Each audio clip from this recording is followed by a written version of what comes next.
अस्सलाम वालेकुम, मैं हूं सद्दाम कुलाची।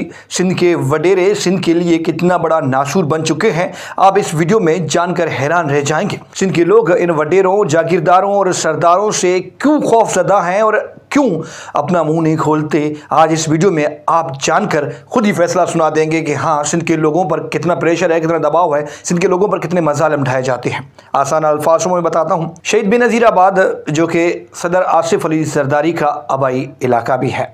मोहब्बत देरो वहाँ का एक छोटा सा इलाका है, आप उसे गांव भी कह सकते हैं।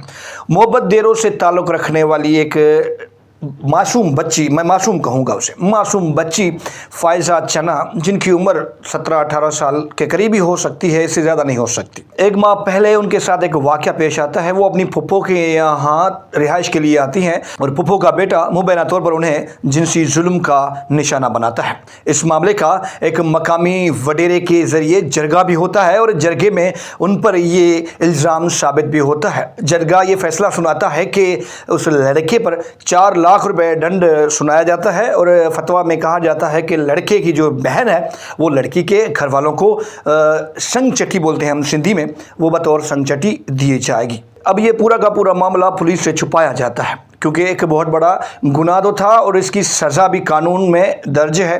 पुलिस अगर कार्रवाई करती तो शायद लड़की के साथ ये सब कुछ ना होता जो कि अब हो चुका है। अब जरगा भोतार ये फतवा सुनाते हैं कि जो फ़ायज़ा है, जिस लड़के ने फ़ायज़ा के साथ ये जुल्म किया है, अब फ़ायज़ा को उसी लड़के के साथ शादी करनी पड़ेगी और वही मुल्ज़िम जो है वो दूल्हा बनेंगे। अब फ़ायज़ा को तब तक के लिए अपने घर में रहने की इजाज़त नहीं है, वो अपने वालिदैन के पास नहीं जा सकती और वो मकामी वडेरे के पास बतौर शाम सिंधी में बोलते हैं अमानत के तौर पर, अगर किसी लड़की को किसी अपने रिश्तेदार से, माँ बाप से कोई ख़तरा होता है जान का, तो वो शाम के तौर पर यानी अमानत के तौर पर, ख़ास तौर पर ये शाम का जो चक्कर है वो इस तरह होता है कि जब दो ग्रुप्स में, दो कबाइल में, दो फरीकों में झगड़ा हो जाता है और उसका मुद्दा लड़की होती है, तो वो लड़की बतौर अमानत उस मकामी वडेरे या किसी बाअसर शख्सियत के पास बतौर शाम रखी जाती है। वो अमानत होती है और उस अमानत में खयानत नहीं की जा सकती। अब जो मकामी वडेरा है वो अमानत को संभाल नहीं सका और वो अमानत मुबैना तौर पर कुछ हल्के ये कह रहे हैं कि फ़ायज़ा की जो डेड बॉडी है वो वडेरे के मकान से, घर से बरामद हुई और कुछ लोग कह रहे हैं कि फ़ायज़ा घर से भागी या भगाई गई या उसे मुबैना तौर पर अगवा किया गया और अगवा करने के बाद उसे जुल्म का निशाना एक बार फिर से बनाया गया और उसकी जान ले ली गई। अब वडेरे ने तो फतवा सुना दी। वडेरे की फतवा के बाद हुआ क्या, वो चौंका देने वाला है। अब जिस लड़के ने, फुप्पो के लड़के ने फ़ायज़ा को जुल्म का निशाना बनाया था, अब उसे ही दूल्हा बनना था, तो ये जरगे का फ़ैसला था।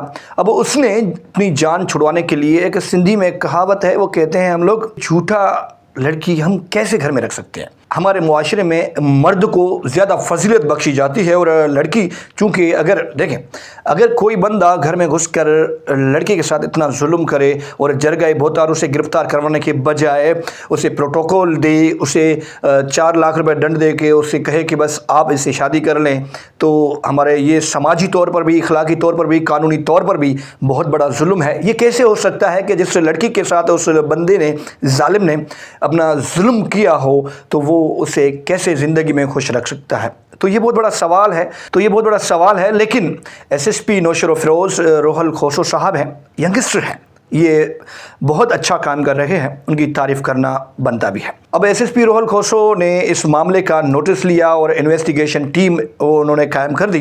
अब रोहल खोसो के अहकामात के बाद पुलिस एक्शन में आई। पहले तो पोस्टमार्टम के लिए पुलिस एनओसी भी नहीं दे रही थी, लेकिन फिर मामला बढ़ा, मीडिया पर खबरों में रिपोर्ट हुआ, उसके बाद ये हाईलाइट इशू बन गया। उसके बाद पुलिस एक्शन में आई, रोहल खोसो साहब ने नोटिस लिया।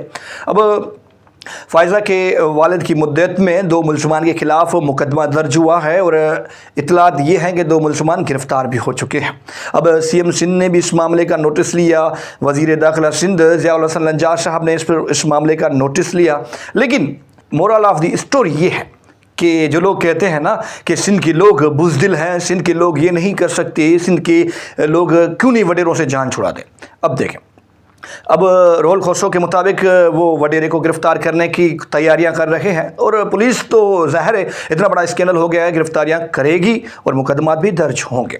अब जो सिंध में जरगाई सिस्टम है, उस जरगाई सिस्टम में एक तो ये कोर्ट ने इस मामले को इलीगल करार दिया है। इस इलीगल मामले में होता ये है कि जब भी कोई झगड़ा हो, कोई मुतासरीन हो या कोई बड़ासर हो, वो अपना मामला यूं ही जरगों में शार्ट आउट कर देते हैं और उन मुल्ज़िमान को सज़ाएँ नहीं होती और अदालतों में केसेस चाहते ही उनमें सुलह हो जाती है और राज़ीनामे बदस्तखत होते ही जज साहब हाथ ऊपर कर देते हैं, क्योंकि उनके पास इख्तियारात ही नहीं है ना। क्योंकि अगर फ़रीक़ैन के दरमियान सुलह हो जाए तो फिर अदालत क्या कर सकती है, उनसे मामला छुपाए जाते हैं।